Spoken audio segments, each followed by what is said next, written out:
हुकूमत की, जिसे कह सकते हैं अना एक तरफ, आपको क्या लगता है कि बानी की सेहत पे जो सियासत की जा रही है उससे नुकसान किसका है, हुकूमत का है या पीटीआई का खुद नुकसान होगा?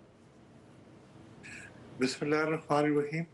देखें, बानी की जो सेहत के ऊपर सियासत का आगाज जो था वो तो हुकूमत की तरफ से हुआ, क्योंकि सेहत के मामलात ऐसे होते हैं कि जिन पे किसी किस्म की भी कोई ऐसी हरकत जो कि नामुनासिब वो नहीं होनी चाहिए। सही। मतलब सेहत के बारे में किसी चीज को छुपाने की जरूरत नहीं है, किसी चीज को मतलब उसको मतलब बिला वजह लेफ्ट राइट करने की जरूरत नहीं। वो 3 दिन तक बताना ना, फिर मीडिया में सस्पिशियस आ बना दिया, मामला सस्पिशियस बना दिया जाए और मिस हैंडल किया, फिर कैजुअल वे में। देखा, बीमारी और सेहत के मामलात ऐसे होते हैं जिसको कैजुअल नहीं लिया जाना चाहिए, जिसको ट्रू सीरियसली लेना चाहिए। ट्रू। तो वो भी लिया गया। उसके बाद फिर ये हुआ कि वो एक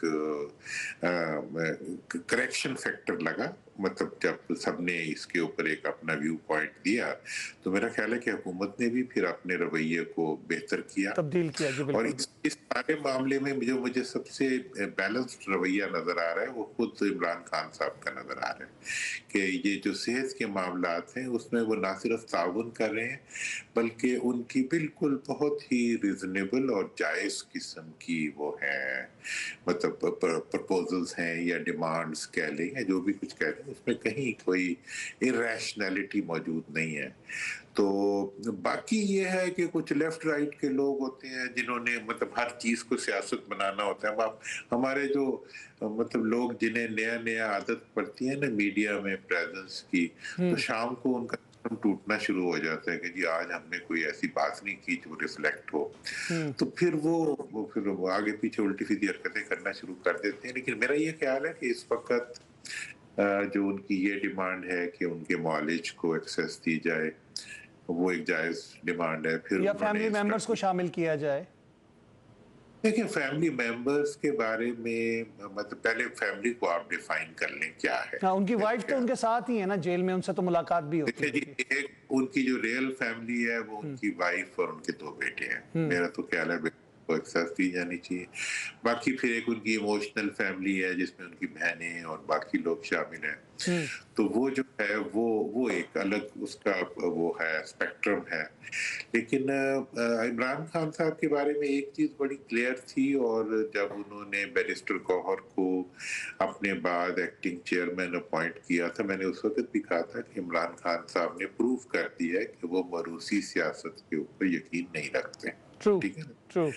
अब इस वक्त जो मरूसियत को फैलाने वाले इकदामात हो रहे हैं उनके फैमिली के बाद अफराद की तरफ से, वो मेरा ख्याल है इमरान खान के लिए मोस्ट डिस्पेक्टेबल होंगे। जी, और दूसरा वो ये बहुत कि उनके लिए तकलीफ का बाइस इसलिए बन रहे हैं कि उनकी वजह से उनका इलाज भी मुतासिर हुआ, और वो पैनल्स की तश्कील। और अलीमा खान साहिबा के बयानात को अगर हम देखें तो लग रहा है कि पीटीआई वर्सेस अलीमा खान हो गया है। मतलब वो हर बंदे के ऊपर एतराज कर रही हैं, इलाज में डिले करवा रही हैं, और उसको यहां तक कहा गया कि इस बीमारी को कैश कराया जाए। देखिए ना, अब आज एक वो न्यूज आइटम दिया है उसने नईम भट्ट साहब ने वीआरवाई पे। वो बहुत ही एक मतलब डिसेंट और एक रिलायबल मतलब खबर देने वाले जर्नलिस्ट हैं। उन्होंने तो हर चीज को बिल्कुल क्लियरली वो लॉजिकली बता भी दिया है कि खान साहब तो इवन जो हार्श स्टेटमेंट्स है, मुझे तो उस पर भी शक है कि वो खान साहब देते थे। मतलब ये व्हील्स विद इन व्हील्स चल रहे होते हैं और वो उस तरह की चीजें कर देते हैं जो चीजें नहीं होनी चाहिए। इस वक्त पीटीआई को सूट नहीं कर रहा कि वो कन्फ्रंटेशन में जाए। हाँ, वो उनकी पॉलिटिक्स तो कन्फ्रंटेशन की होती है, politics is name of a type of confrontation. लेकिन ये एस्टैब्लिशमेंट से लड़ना, हर एक से लड़ना, ये तो सियासत नहीं है। तो इसलिए इस वक्त और फिर ये है कि अपनी बीमारी को इश्यू बनाना कि जी हमारे से पूछे बगैर कुछ।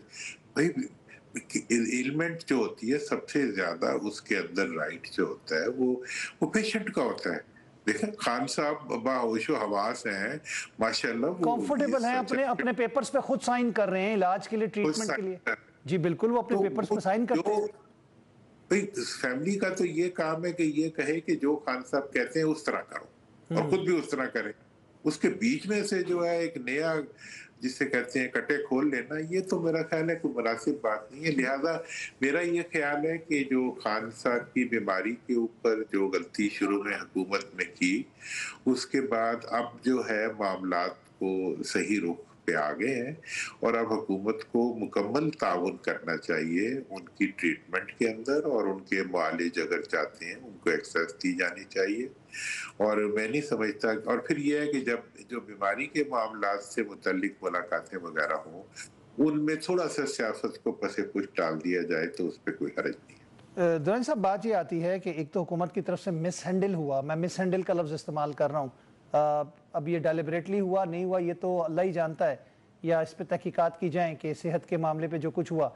लेकिन जो फ्रेंड ऑफ सुप्रीम कोर्ट बन के सलमान सफदर उनके वकील गए थे, उनके बयान के बाद और तबाही फिरी और ये क्योस बढ़ गया जब उन्होंने कहा कि उनकी 85% आंख ज़ाया हो चुकी है, जबकि वो एक फिजिशियन नहीं है, वो आई स्पेशलिस्ट नहीं है। इसलिए मैं इस मामले में तो वो एक वकील की हैसियत से गए थे। इमरान खान की बातचीत के बाद उन्होंने एक फतवा जारी कर दिया कि जी उनकी 85% बीनाई चली गई, जबकि जो रिपोर्ट आई है उसके मुताबिक 75% तो उनकी है, अल्लाह का शुक्र है। लेकिन ये है कि वो ब्लॉकेट जो रिमूव करना है क्लॉट, उसके बाद वो ठीक हो जाएगी वापस इंशाअल्लाह। और देखें, पूरी कौम भी उनके लिए दुआ कर रही है, उनके करीबी लोग भी उनके लिए दुआ कर रहे हैं, और डेफिनेटली वो खुद भी, उनका ट्रीटमेंट भी बेहतरीन होना चाहिए और वो ट्रीटमेंट होगा भी। और मैं समझता हूँ कि ये जो सारी मिस हैंडलिंग जिसको आप कह रहे हैं, इसकी वजह से पूरी दुनिया में हमारी जग हसाई हुई। मतलब हमारे हमारे मुल्क की और हमारी जो लीडरशिप है उनकी जग हसाई हुई। अब अगर उन्हें मैटर करती हो जग हसाई तो फिर शायद उन्हें महसूस हो जाए, लेकिन ये है कि अगर वो हंसते हुए दुनिया में, मतलब एक उसकी तरह उन्होंने फिर से ही जाना है तो वो अलग बात है। लेकिन वो एक गैर जरूरी इक़दाम था हुकूमत की तरफ से, और उसका हमें बहुत बड़ा टोल देना पड़ा। अब यूरोप से भी सब आवाजें आ रही हैं, उनकी पार्लियामेंट्स में बातें हो रही हैं, प्लेयर्स मैदान में आ गए हैं।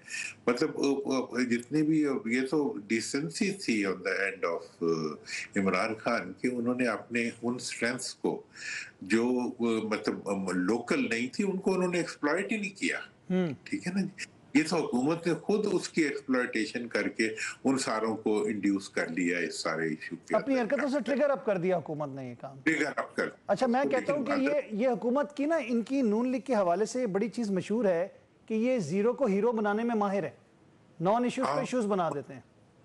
नॉन इश्यूज को इशू, उड़ती हुई चीज को जो है अपने जिम्मे ले लेना। मतलब ये है कि एक एक डिसेंट बिहेवियर आ रहा है आपको एक तरफ से, आप उसको डिसेंसी के साथ लें। पहले भी देखें इन्होंने 2 साल, और मेरा तो आपको पता है, मैं आपके साथ बहुत दफा है मैंने कहा हुकूमत का ये रवैया कि उन्होंने तय किया हुआ था कि हमने हर सूरत में एस्टैब्लिशमेंट को और अपोजिशन को, यानी कि एस्टैब्लिशमेंट को और अवाम को आमने सामने लाना है। सारे इसी पे लगे हुए हैं। उनके जो अपने मतलब हमदर्दी रखने वाले मतलब मीडिया पर्सन हैं, उनको उन्होंने इस तरह से लॉन्च किया हुआ है कि वो मतलब आइंदा की जो वाकयात होने वाले हैं उनको प्रेडिक्ट करते फिर रहे हैं, और एक मनफी माहौल बना रहे हैं, और जी टकराव की कैफियत और जाती जंग बनाने की कोशिश कर रहे हैं जिम्मेदार हैसियतों पे बैठे हुए लोगों की। और मैंने तो इवन राना सनाउल्लाह साहब पे इस पे बड़ी बहुत मेरे तो बहुत हमारे अजीज हैं, वो दोस्त हैं, बड़े सीनियर सियासतदान हैं। जब उन्होंने 5 बंदों की बात की कि इनको बैठना चाहिए, मैंने कहा यार 5 को क्यों घसीट रहे हैं आप बीच में? भाई देख, आप 4 मियाँ साहब बैठे, हाँ गद्दारी साहब बैठे, हाँ मौलाना साहब इमरान को बिठाएं, खान साहब को बिठाएं, लेकिन आप एस्टैब्लिशमेंट को या फौज को क्यों बीच में घसीटते हैं? फिर खैर उन्होंने उस चीज को करेक्ट किया, उन्होंने दोबारा उसको रिपीट नहीं किया। लेकिन इनके बाद तो ऐसे सियासतदान है कि जो बस एक इंफॉर्मेशन मिनिस्टर साहब, मैं किसी इंफॉर्मेशन मिनिस्टर के खिलाफ कभी नहीं मैंने बात की, लेकिन इस्तीफा तो राजी कर दी कि जी वो ये जो दहशत गर्दी है ये जो है ये करा रही है, मतलब एक पॉलिटिकल पार्टी करा रही लाहौर वाला। आप मतलब मुल्क में हम जानों के नजराने दे रहे हैं, हमारे बच्चे शहीद हो रहे हैं, हम उनके लिए अपने मुल्क के दिफा के लिए, और उनको आप जो है इतनी बड़ी हैसियत दे रहे हैं कि दहशत गर्दों को कि जी उनके पीछे हमारी सियासी मतलब सियासी अक्सरियत भी उनके पीछे है। मतलब ये दिस इज मतलब बहुत ही एक जालिमाना स्टेटमेंट दी है उन्होंने। लेकिन देखिए जिसमें मैं जानी साहब, बात तो ये आती है ना कि दोनों जानिब से जिस तरह की स्टेटमेंट्स दी जा रही हैं और जिस तरह के बयानात आ रहे हैं, पुरतशद्दुद जिसे कह सकते हैं बयानात हैं। हमने शफी जान साहब जो कि स्पोक्स पर्सन हैं, वजीर हैं या तर्जुमान हैं CMKPK के, उन्होंने कहा कि जी आंख के बदले में आंख, यानी कि जो रियासत का सरबराह है, ये लफ्ज़ हैं उनके, उसकी भी आंख महफूज नहीं रहेगी। अब इस तरह की नेशनल मीडिया पे बैठ के उन्होंने बातें की हैं। आपको क्या लगता है कि जब उनके खिलाफ इकदाम किए जाएंगे या पीका एक्ट के मुताबिक FIR कटेगी या धमकिया मेज़ बयानात के ऊपर दहशतगर्दी के मुकदमात दर्ज होंगे, तो वो कहेंगे जी हमारे साथ तो जुल्म हो रहा है? देखिए, मैं आपको ये बता रहा हूँ ना, मैं तो कह रहा हूँ कि अगर इंफॉर्मेशन मिनिस्टर एक बयान देगा इस किस्म का, हाँ, तो फिर आगे से छोटे इंफॉर्मेशन मिनिस्टर भी वैसी बातें करेंगे, वो कहेंगे यही आइडियल है। तो ये चीजें जो होती हैं, ऐसे माहौल को बनने से रोकना। अब कल इसी किस्म की कोई फैमिली वालों की, कोई लीमा बाजी की स्टेटमेंट थी, कोई इसी की स्टेटमेंट थी, तो हमारे एक चैनल पे उन्होंने मेरे से वो सुना के कहा जी आप कमेंट करें। मैंने कहा यार, एक तरफ तो मुझे सीनियर सियासतदान कहते हो और दूसरा इस किस्म की बचगाना बेहुदा बातों पे मुझसे कमेंट मांग रहे हो, ठीक है, ठीक है। ये है कि जो इस वक्त जो ये अमूमी लेवल ऑफ कमेंट्स है और जो रिपोर्ट भी हो रहे हैं, मतलब हमारे जमाने में हम तो यूं सोचते थे कि जी इस किस्म की चीजों को रिपोर्ट ही नहीं होना चाहिए, they are not worth reporting, ठीक है ना जी। लेकिन बहरहाल वो तो अब वो कह रहे हैं ना करेंगे, आप नहीं करेंगे, तो वो सोशल मीडिया पे चला देंगे, तो फिर वही चल जाएगी।